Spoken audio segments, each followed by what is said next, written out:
Okay, everybody, we are going to talk about Chapter 5, which is gravity. In this slide, you see that there are basically four fundamental forces.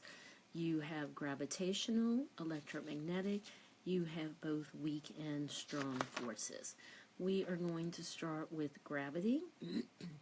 So Newton was one of the first to recognize that gravitation was a universal force. It exists between all objects in the universe, and it also decreases with distance. There are 2 points that form Newton's law of gravity. Stated is Newton's law states that every object in the universe attracts every other object with a force that has the following properties: inversely proportional to the square of the distance and directly proportional to the product of their masses. Remember, if we have two things, two numbers, such as this, and they're right across from each other, that's directly proportional.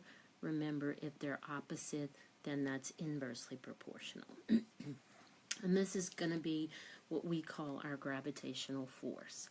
So you can see by this diagram, we have two objects. Each one has a mass, M1 and M2. They are separated by a distance r that you see in the picture. And we have capital G, which is a gravitational constant. Do not confuse capital G with lowercase g. They are two separate constants. So capital G is 6.67 times 10 to the minus 11 newtons meter squared divided by kilogram squared.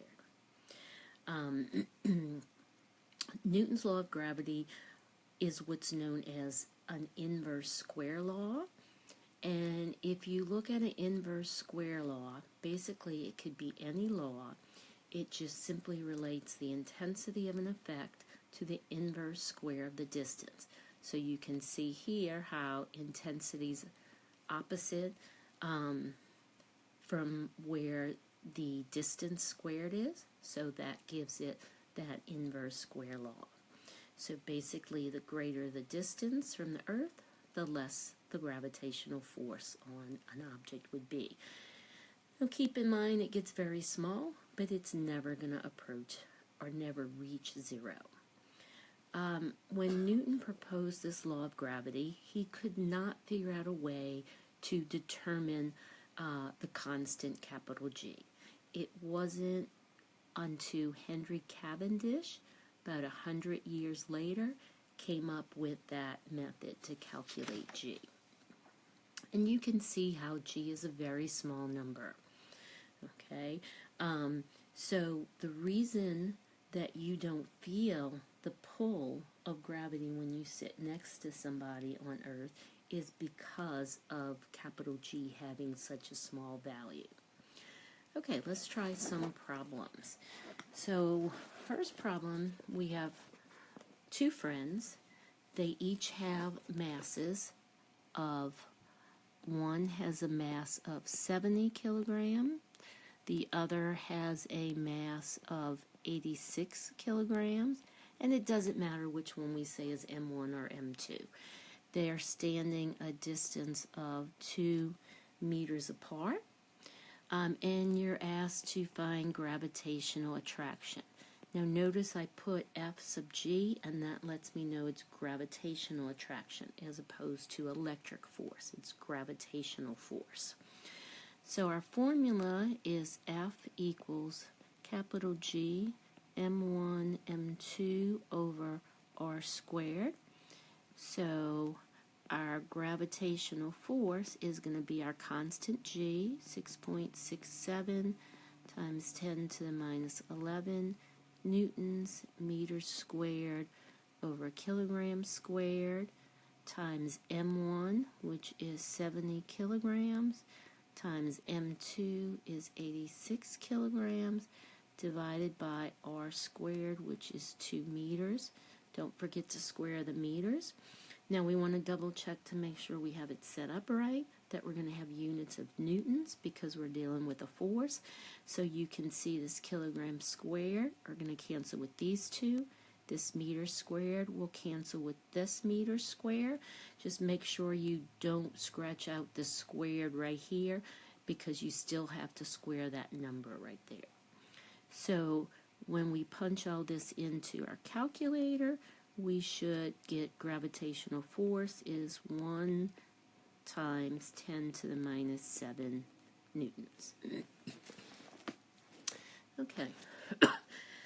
Another one we can do is we are calculating the force of attraction between two 90 kilogram spheres. So therefore M1 is going to be 90 kilograms. M2 is also going to be 90 kilograms. And their centers are 40 centimeters apart. Right there, light bulb should go off that I need to convert centimeters to meters. So in 1 meter, I have 100 centimeters, which is going to be 0.40 meters. You're asked to find force of attraction, so gravitational force. We know Fg is capital G, M1, M2 over R squared. So we just fill in our value, 6.67 times 10 to the minus 11 newtons meters squared over kilograms squared, multiply it by 90 kilograms times 90 kilograms divided by 0.40 meters. And remember that R value is squared. So we punch this in and we get 5.8 times 10 to the minus 8 newtons. Okay, let's try another one. And in this one, we are going to be rearranging our basic equation. In that, in this one, you have two spherical objects that have masses. So we know M1 is 3.1 times 10 to the 5th kilograms. We know that M2 equals, M2 is, sorry about that, 6.5 times 10 to the 3 kilograms.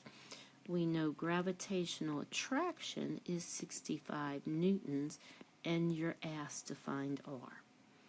So we know that our gravitational force equals G M1 M2 over R squared. So we're going to multiply both sides by R squared, and that's going to give us R squared times Fg equals G M1 M2. Okay, my R squares cancel, and then I'm going to divide both sides by Fg, which is going to leave me that. And then I'm also going to take the square root of both sides, so therefore R is going to be the square root of G M1 M2 over Fg. So R is going to be the square root of 6.67 times 10 to the minus 11 newtons meters squared kilograms squared times 3.1 times 10 to the 5th kilograms times 6.5 times 10 to the 3 kilograms, and we're dividing it by 65 newtons. Always remember to keep your units because you want to make sure you have the problem set up right. So when we punch this in, R comes out to be 4.5 times 10 to the minus 2 meters. Okay, and then one other one we can do, we have two spherical objects, they have equal masses. So therefore we know M1 equals M2, which we can say therefore is M squared. They have a gravitational force of 25 newtons, and their centers are 36 centimeters apart, which we need to convert that to meters. So we know 1 meter is 100 centimeters. That's going to give us 0.36 meters. Okay, so gravitational force, G m1 m2 over r squared. So in this case, we're looking for m. So what I want to do is multiply both sides by r squared over capital G. R squared over capital G. R squareds go away. G's go away. I have r squared over capital G times FG equals m squared. And then to find m, I'll take the square root of both sides. So therefore, m is going to be the square root of r squared over g times fg. So my mass equals the square root of r squared, 0.36 meters squared, divided by 6.67 times 10 to the minus 11 newtons, meters squared, kilograms squared, times our Fg, which is 25 newtons. And when we punch this in, we should get 2.2 times 10 to the 5 kilograms. Okay, for this chapter, we're going to record it. I'm going to record it in 2 parts. So this is the end of part 1, and then we will start part 2 in a moment.